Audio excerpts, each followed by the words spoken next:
तो पिछले एपिसोड में टीचर ने यू हाओ को अकेले में बात करने के लिए बुलाया था, जिसके बाद हम देखते हैं कि यू हाओ टीचर के ऑफिस में जाता है, जहाँ पर टीचर उससे कहती है कि मैं किसी बकवास चीज के बारे में बात नहीं करना चाहती और इसीलिए वो उसे बता देती है कि मैं तुम्हारे मार्शल सोल के बारे में जानना चाहती हूँ, क्योंकि असल में उनको इतने सालों का एक्सपीरियंस है, लेकिन इसके बाद भी वो इसके मार्शल सोल को फील नहीं कर पा रही और अब इसीलिए वो यू हाओ से इसके बारे में बताने के लिए कहती है। वहीं दूसरी तरफ हम देखते हैं कि वांग यू हाओ के बारे में सोचकर परेशान हो रहा था और उसे समझ में नहीं आ रहा था कि टीचर ने आखिर अकेले में उसे क्यों बुलाया, जबकि उसकी सोल पावर लो लेवल की है और इसी वजह से मुझे तो ऐसा नहीं लगता कि वो आने वाले समय में अपने सोल पावर को और भी ज्यादा इम्प्रूव कर पाएगा। इसके बाद हम देखते हैं कि टीचर भी यू हाओ के मार्शल सोल के बारे में जान गई है और इसीलिए वो उससे कहती है कि इसमें हैरानी की कोई बात नहीं है कि थैंक एलन ने तुम्हें अपना स्पेशल गेस्ट स्टूडेंट बनाया। और इतनी बात कहने के बाद वो यू हाओ को फिर से अपने साथ में कहीं पर चलने के लिए कहती है। इसके बाद हम देखते हैं कि टीचर यू हाओ को एक्सपेरिमेंटल एरिया 12 में लेकर आ गई थी, जहाँ पर वो इसके गेट के सामने एक अजीब सा टूल का यूज करती है और फिर वो टूल जैसे ही वहाँ पर फिक्स हो जाता है तब इसके वजह से वहाँ के सभी मैकेनिज्म स्टार्ट हो जाते हैं और फिर देखते ही देखते इनके सामने एक बड़ा सा गेट ओपन हो जाता है। अब यहाँ पर आकर यू हाओ थोड़ा सा हैरान हो गया था और वो देखता है कि वहाँ पर बहुत सारे लड़के अलग अलग तरह के एक्सपेरिमेंट करने में लगे हुए थे। तभी वो टीचर फानियो को अपने पास में बुलाती है और उसे बताती है कि यू हाओ का सोल एक्टिंग बहुत ही ज्यादा अच्छा है। तब यह सुनकर मिस्टर फानियो यू हाओ के बॉडी को चारों तरफ से देखता है और फिर कहता है कि इसकी बॉडी और सोल पावर तो बहुत ही वीक है और इसीलिए मुझे ऐसा लगता है कि वो सबसे कम पावरफुल सोल गाइड के लिए भी काबिल नहीं है। तब यह सुनकर टीचर यू हाओ से अपने मार्शल सोल के बारे में इसे एक्सपीरियंस कराने के लिए कहती है, जिसके बाद हम देखते हैं कि यू हाओ अपने स्पिरिचुअल आई के पावर का यूज करने लगा था, जिसे देख मिस्टर फानियो भी समझ जाता है कि इसके पास में डिटेक्टिंग एंड शेयरिंग इफेक्ट है और फिर कहता है कि ऐसी सोल स्किल तो बहुत ही ज्यादा अच्छी है। तभी यू हाओ को टियानमेंग की बात याद आ जाती है, जिसने यू हाओ से कहा था कि अगर तुम्हें इसके बारे में किसी को बताना हो तब तुम केवल इतना ही बताना कि वह केवल सोल स्किल है। इसके बाद टीचर कहती है कि इसकी आंखें इसकी बॉडी है और इसीलिए मार्शल सोल कोई स्पिरिट एट्रीब्यूट नहीं है, लेकिन इसके बाद भी यू हाओ वाइंड सोल्डिंग को एब्जॉर्ब करने में कामयाब हो गया, जो कि किसी चमत्कार से कम नहीं है। इसीलिए इस बात से टीचर को ऐसा लगता है कि शायद इसके पास में सोल स्किल म्यूटेशन हो सकती है। जिसके बाद हम देखते हैं कि मिस्टर फानियो ही को यहाँ पर बुलाता है और उससे यू हाओ का टेस्ट लेने के लिए कहता है। तब इसकी बात सुनकर ही यू हाओ को अपने साथ लेकर चला गया था। जिसके बाद मिस्टर फानियो कहता है कि मैंने 10 सालों तक रिसर्च करने के बाद मैंने सोल गाइड के एक ऐसे सेट को डेवलप किया है जिसका असली वेपन उसका यूजर होगा। तब इस पर टीचर उससे कहती है कि फिक्स सोल गाइड भी तो काफी खतरनाक है और इसी वजह से उसे लार्ज स्केल में यूज नहीं किया जा सकता। तब इस पर मिस्टर फानियो कहता है कि मैं इसे हर एक सोल मास्टर को नहीं देने वाला और इसीलिए केवल कुछ सोल मास्टर ही फिक्स्ड सोल गाइड का यूज कर पाएंगे और फिर उसके बाद सोल गाइड हमारे स्कूल में होंगे। वहीं दूसरी तरफ हम देखते हैं कि ही ने यू हाओ को सोल गाइड वेपन के बारे में दिखाना शुरू कर दिया था, जहाँ पर वो अपने एक शानदार गन का यूज करके सभी टारगेट को बहुत ही अच्छे तरीके से हिट कर देता है। इसके बाद हम देखते हैं कि वो इसे लेकर किसी वर्चुअल रियलिटी में आ गया था, जहाँ पर वो अपने इसी सोल गाइड वेपन का यूज करके फ्लाई करते हुए कुछ बर्ड को शूट करना चाहता था। तभी हम देखते हैं कि यू हाओ अपने स्पिरिचुअल आई के पावर को एक्टिवेट कर देता है, जिसके वजह से ही को अब यहाँ पर सब कुछ स्लो दिखाई देने लगा था और इस तरह से वो इसके ऐसे स्किल का यूज करके वो अपने टारगेट को बहुत ही आसानी से मारने लगता है। और तभी हम देखते हैं कि इसमें से एक टारगेट मिस हो गया था और वो अचानक से इनके ऊपर अटैक करने के लिए आ जाता है, लेकिन तभी ही यू हाओ के सामने आकर उसे बचा लेता है। अब इस तरह से हम देखते हैं कि वे दोनों फिर से नीचे आ गए थे, जहाँ पर ही उससे कहता है कि वैसे तो तुम्हारे पास में एक स्पेशल एबिलिटी है, लेकिन तुम्हारा प्रोबिंग डिस्टेंस उतना ज्यादा अच्छा नहीं है। वहीं मिस्टर फानियो टीचर से कहता है कि फिक्स सोल गाइड को यूज करने के लिए कम से कम 100 मीटर का प्रोबिंग डिस्टेंस होना चाहिए। तब इसके बारे में सुनकर यू हाओ से कहता है कि जैसे ही मेरा सोल पावर इम्प्रूव हो जाएगा तब उसके बाद मेरा यह सोल स्किल भी एक्सपेंड हो जाएगा। जिस पर मिस्टर फानियो कहता है कि वैसे तो मैंने सोल स्किल को इवॉल्व होते हुए नहीं देखा, लेकिन अगर जिस दिन यह डिस्टेंस 100 मीटर से ज्यादा हो जाए तब उसके बाद तुम मेरे पास में आ सकते हो, क्योंकि अभी तुम्हारे सोल स्किल का डायामीटर 1 मीटर है। इसके बाद मिस्टर फानियो ही से यू हाओ को सोल गाइड के बारे में बताने के लिए कहते हैं, इसलिए ही उसे अपने साथ में लेकर जाता है, जहाँ पर यू हाओ से कहता है कि अभी तुम जिस सोल गाइड वेपन का यूज कर रहे थे वह तो सच में काफी पावरफुल है। जिस पर ही उसे बताता है कि वह एक फिक्स सोल गाइड है और हमारा सोल गाइड ब्रांच केवल मेली सोल गाइड के बारे में फोकस करता है। इसके बाद हम देखते हैं कि वो इसे 3 तरह के मिलिट्री फिक्स सोल गाइड के बारे में बताता है, जिस पर यू हाओ से पूछता है कि आखिरकार इन तीनों के बीच में क्या डिफरेंस है। तभी उसे बताता है कि मेली सोल गाइड एक ऑर्डिनरी वेपन के जैसे होते हैं, जबकि असल में वो पावर के मामले में ऑर्डिनरी वेपन से बहुत ज्यादा पावरफुल होते हैं। और फिर वो आगे उसे बताता है कि फायर आइस और लाइटनिंग जैसे एट्रीब्यूट वाले soul guide remote soul guide के रूप में डिफेंस के लिए यूज किए जाते हैं, लेकिन असल में जो लॉन्ग रेंज सोल गाइड होते हैं उनको यूज करने के लिए और भी ज्यादा सोल पावर की जरूरत पड़ती है, लेकिन इसी के साथ इसका अटैक डिस्टेंस भी बहुत ज्यादा होता है। लेकिन फिक्स सोल गाइड के लिए उतना ज्यादा सोल पावर नहीं चाहिए होता और इसके अलावा इनका अटैक भी काफी पावरफुल होता है। तब इस पर यू हाउ कहता है कि इसका मतलब ये है कि हम फिक्स सोल गाइड का यूज करके लॉन्ग रेंज वाले सोल गाइड को भी बहुत आसानी से डिस्ट्रॉय कर पाएंगे।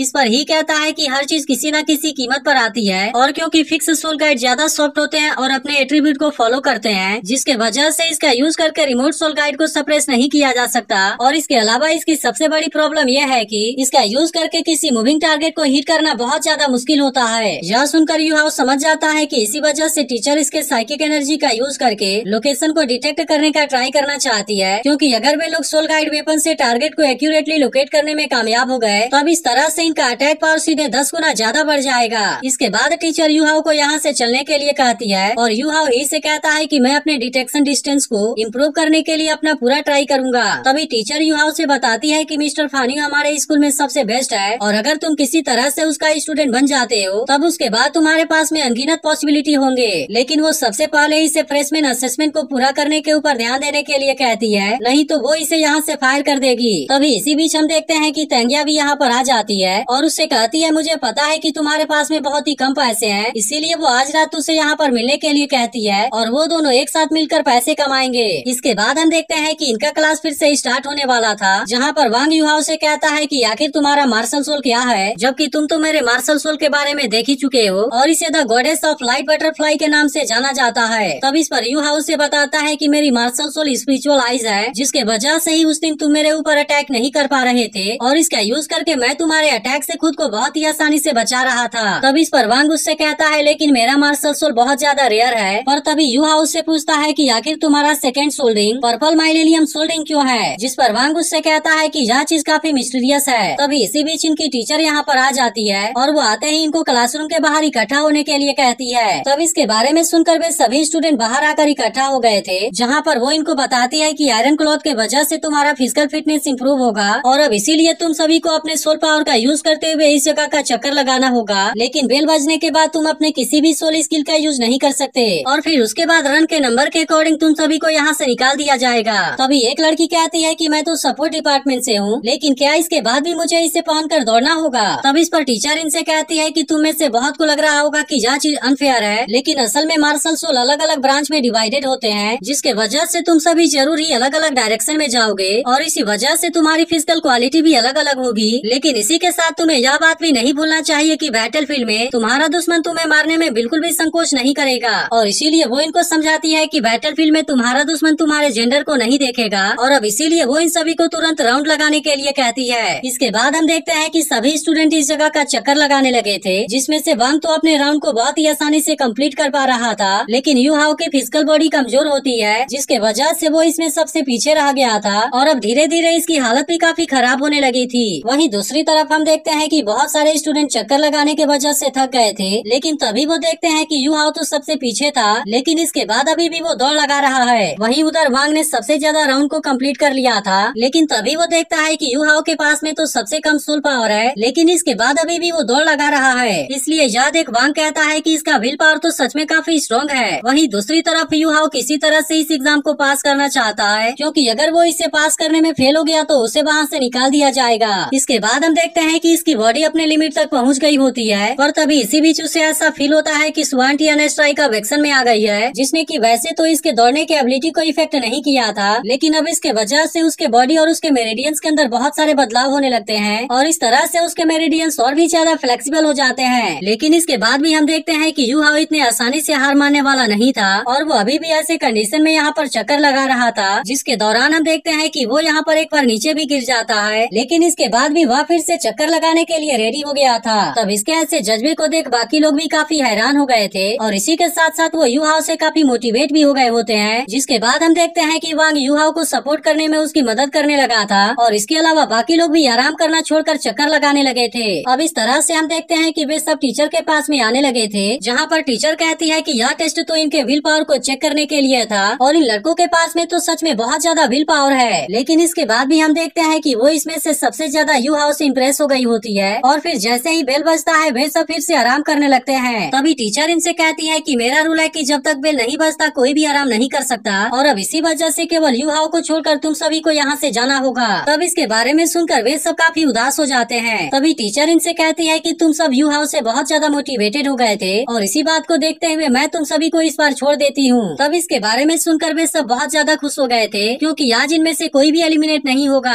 तभी टीचर फिर से सोचने लगती है कि मैंने आज तक ऐसा विल पावर कभी भी नहीं देखा था और इसीलिए उसे ऐसा लगता है कि यू हाउ इसके लिए कोई सरप्राइज लेकर आया है, क्योंकि भले ही यहाँ पर आए हुए सभी 91 स्टूडेंट एक दूसरे के बारे में नहीं जानते, लेकिन इसके बाद भी आज इन सभी ने एक साथ में ऑनर को अचीव किया है। तभी टीचर इनके क्लास मॉनिटर के बारे में अनाउंस करने वाली होती है, लेकिन इसके पहले ही सभी लोग यू हाउ का नाम लेने लगे थे और इस तरह से यू हाउ इनका क्लास मॉनिटर बन जाता है, जहाँ पर हम देखते हैं कि वे सब एक साथ में आज बहुत ज्यादा खुश हो गए थे और इसके बाद एपिसोड यहीं पर एंड हो जाता है।